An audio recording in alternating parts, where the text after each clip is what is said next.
పెహల్గాం దాడి తర్వాత భారత్ పాకిస్తాన్ మధ్య ఉద్రిక్తతలు భయాలు అంతకంత పెరిగిపోయాయి. మరోవైపు భారత సైన్యం ఎప్పుడు దాడి చేస్తుందో అన్న భయంతో పాకిస్తాన్ వణికిపోతుంది. సరిహద్దులకు రాడర్లు, యుద్ధ విమానాలు తరలిస్తోంది. మరికొన్ని గంటల్లో ఇండియా తమ దేశంపై దాడి చేయబోతుందంటూ పాక్ మంత్రి ఇప్పటికే లీకులు ఇచ్చేశాడు.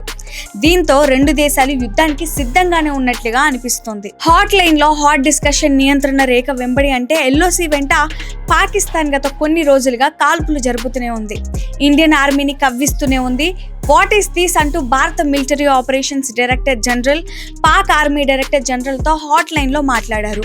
కాల్పుల విరమణ ఒప్పందాన్ని కాదని ఎందుకు ఫైరింగ్ చేస్తున్నారని, ఇలానే చేస్తే ఊరుకోమో అని గట్టిగానే వార్నింగ్ ఇచ్చారు. ఇండియాకు పాక్ పై దాడి చేసేందుకు ప్రపంచ దేశాల మద్దతు కూడా పెరుగుతోంది.